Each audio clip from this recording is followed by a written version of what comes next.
दोस्तों, मैं हूं आपकी मेज़बान साइमा मंसूर। हमारे इस चैनल पर आपको तालीमी, मालूमाती और तहकीकी वीडियोस मिलती रहती हैं।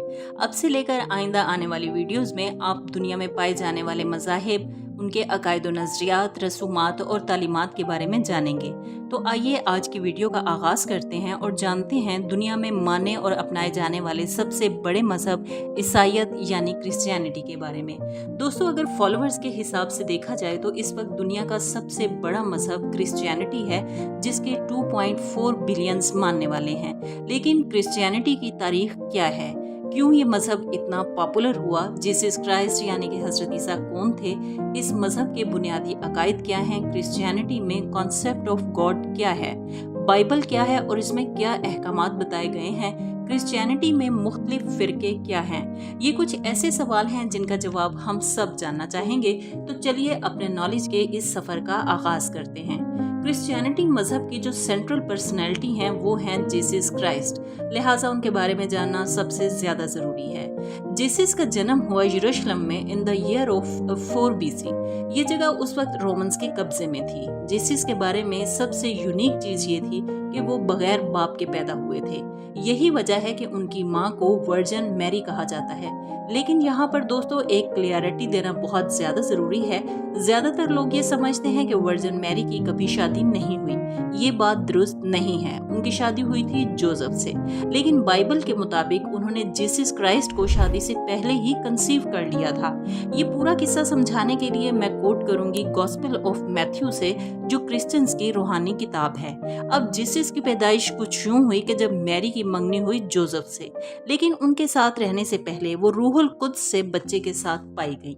रूहुल कुद्स दोस्तों होली स्पिरिट की उर्दू ट्रांसलेशन है। उनके शौहर जोसेफ एक नेक आदमी थे, लिहाजा उन्होंने फैसला किया कि मरियम यानी मैरी की बदनामी की बजाय मैं खामोशी से उन्हें छोड़ दूंगा। लेकिन वो ऐसा करने ही वाले थे कि उनके ख्वाब के अंदर एक फरिश्ता आया जो खुदा ने भेजा था।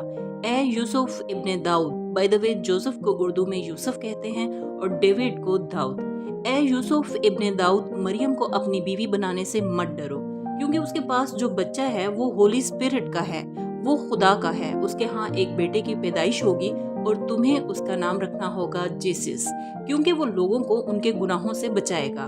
जब यूसुफ की नींद खुली तो उन्होंने वैसा ही किया जैसा कि फरिश्ते ने उन्हें करने को कहा था। उन्होंने मरियम को अपनी बीवी बना लिया और उनके साथ तब तक कोई अज़दवाजी ताल्लुक नहीं रखा जब तक उस बेटी की पैदाइश नहीं हुई। इसके बाद उन्होंने इसका नाम जीसस रखा। जीसस के कुछ भाइयों और बहनों का भी जिक्र है न्यू टेस्टामेंट में, जिनका नाम है जेम्स, जोसेफ, साइमन और जूड। जबकि बहनों का जिक्र तो है लेकिन नाम मेंशन नहीं है। अब सवाल ये है कि जब मैरी एक वर्जन थी तो ये बच्चे कहाँ से आए? इसके बारे में 3 थ्योरीज पॉपुलर हैं। पहली ये कि ये बच्चे वाकई मैरी और जोसेफ के थे। दूसरी थ्योरी ये कहती है कि ये बच्चे वर्जन मैरी की बहन के थे, और आखिरी थ्योरी ये कहती है कि ये बच्चे जोसेफ की पिछली शादी से पैदा हुए। वो लोग जो परपेचुअल वर्जिनिटी ऑफ मैरी पर ईमान रखते हैं वो पहली थ्योरी को बिल्कुल रिजेक्ट कर देते हैं। परपेचुअल वर्जिनिटी का दोस्तों मतलब ये है कि वर्जन मैरी ने कभी भी कोई अज़दवाजी ताल्लुक नहीं रखा। कैथोलिक चर्च ऑप्शन 2 को मानता है, यानी कि वो बच्चे वर्जन मैरी की बहन के थे। जो ईस्टर्न ऑर्थोडॉक्स चर्च है उनका मानना ये है कि ये बच्चे दरअसल जोसेफ की पिछली शादी से थे।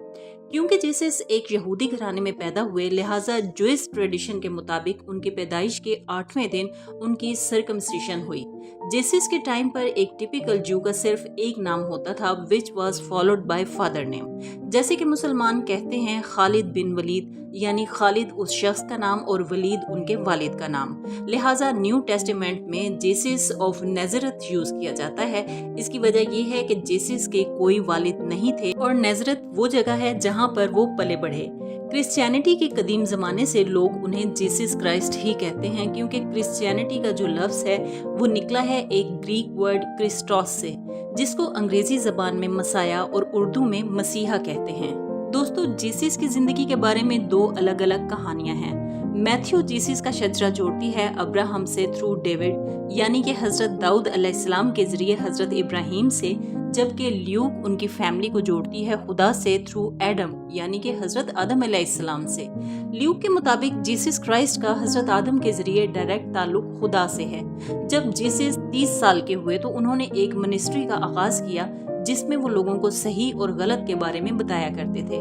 गॉस्पेल्स में लिखा है कि जीसस अपनी कहानियों के जरिए, अपनी रेडिकल टीचिंग्स के जरिए और अपने मुअज्जिज़ात के जरिए हजारों लोगों को अट्रैक्ट किया करते थे, लेकिन इन हजारों में से उन्होंने 12 लोगों को चुना अपने फॉलोअर्स के तौर पर। क्योंकि उस वक्त उस इलाके में रोमन्स का कब्जा था, लिहाजा उन्हें जीसस की शोहरत बिल्कुल ना भाई और उन्होंने डिसाइड कर लिया कि इस शख्स को मारना ही पड़ेगा।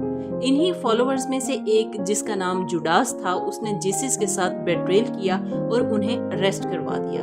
दोस्तों, जीसस आखिर यरूशलेम के लिए क्यों इतने अहम थे? इस अहम सवाल का जवाब जानने के लिए हमें उनकी पैदाइश से कुछ साल पहले जाना पड़ेगा। 63 बीसी में एक रोमन जनरल जिसका नाम पोम्पी था, उसने यरूशलेम के ऊपर कब्जा किया।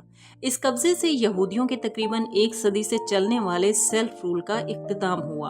पिछले 500 सालों में ये इलाका बहुत सी फॉरेन फोर्सेस के कब्जे में रहा था, जिसमें शामिल थे ग्रीक्स और इजिप्शियंस। बार बार अपने इस इलाके पर कब्जा होने की वजह से यहूदियों का जो नेशनल प्राइड था वो तबाह हो रहा था। यहूदियों की जो मजहबी किताब थी उसमें इस बात का वादा किया गया था कि मुस्तकबिल में एक ऐसा वक्त आएगा जब इसराइलियों के खुदा का पूरी दुनिया पर कब्जा होगा और वो अपने मसीहा के जरिए एक ऐसा सिस्टम दुनिया को देगा जिसमें इंसाफ होगा और अमन होगा। और जब इस मसीहा के आने से ये लम्हा आएगा, ये तारीख का इख्तिताम होगा। It will be the climax of the history. Romans के इस कब्जे के बाद मसीहा का ये ख्वाब सिर्फ ख्वाब ही लगने लगा। लेट 20s के ईरा में एक यहूदी रब्बी जिनका नाम था जीसस, उन्होंने एक गैर मामूली तालीम का आगाज किया in the Roman occupied Israel. दुनिया के सबसे बड़े मजहब के बारे में मजीद जानने के लिए देखें इस वीडियो का पार्ट 2।